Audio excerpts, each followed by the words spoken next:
Welcome to Somehow Unrelated. I'm Sam, Dave, and Glenn are here. We're looking forward to having you along for this episode. Take it away, Dave. Hello, and we are back with Somehow Unrelated special guest Jeff Stilson. You've thrown that away a little bit because it's his second time around, but I think we should celebrate it a bit more. Jeff Stilson. Wow.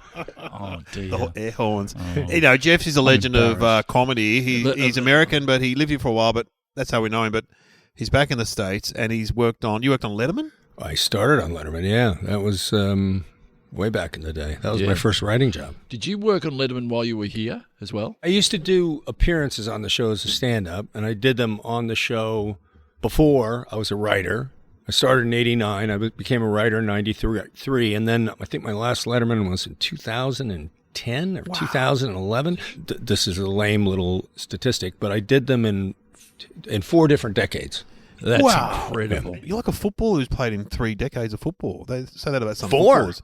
You did 4. Yeah. That was sort of the peak of Letterman. So when you read stories about writers, he was sort of unfriendly and very harsh on himself, or He was harsh. He was harsh on himself, but and it was a difficult environment. But it was because he worked so hard on the show. I mean, we did 21 minutes of new comedy every night. It was high-level comedy. he set really pieces, set the bar. It was. Yeah. I was thinking about this the other day with the demise of Colbert or whatever, and we would do an anniversary special every year. If you watch those anniversary specials, it's an hour or 2 hours maybe of just hilarious comedy, and it was no one else has done. Carson has some great stuff, of course, but no other late night host has an anniversary special because they can't even fill an hour. Yeah, right over an entire year. I can still remember some of the kind of man in a bear suit get a hug. Oh God, and that was Donna Carey, and the remotes where you would be in McDonald's serving. Yep,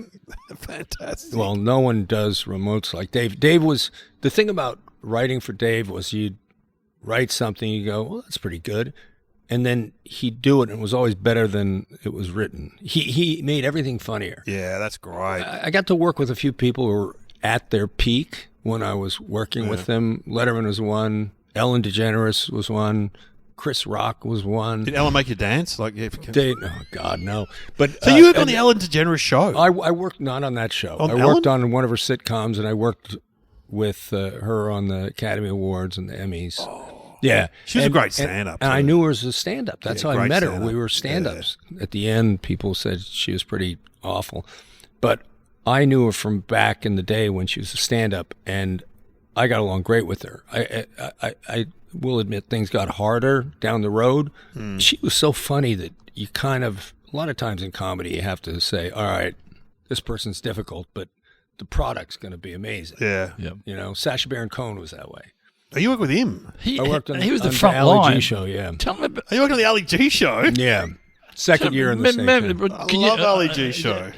Tell them what used to happen when you used to have a stunt kind of go wrong. Tell them what... Well, they used to call it getting rumbled, meaning someone figured out he wasn't Borat or Ali G. Yeah. It's just brutal. What, you mean like someone would go, oh, this is a fake? Someone, okay, I'll give you an example. So we're doing this piece. Borat is... I love Borat. Borat was just launching, yeah.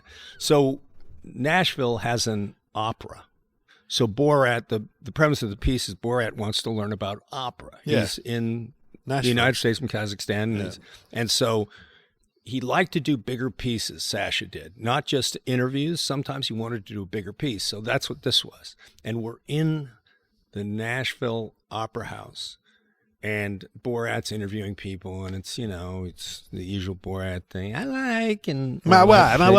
Yeah. In my country, you be naked. And we're surrounded by people, and you see someone recognize Borat as Sasha Baren Cohen. Yeah. And you see that person whisper to that person. That person whispers to someone else. And it spreads like wildfire until it gets to you. And my role on the show, I was a writer on the show, but when we were in the field, I was the American producer, and I was the one who set up all these shoots for Borat, who was from Kazakhstan. So I had to you've got the translator. I had to act as well. Yeah. And so they'd come to me and say, the poor little guy, the guy who organized the event, who was in charge of the National Opera, came to me and he goes, he's almost in tears, right? Because this is a big event.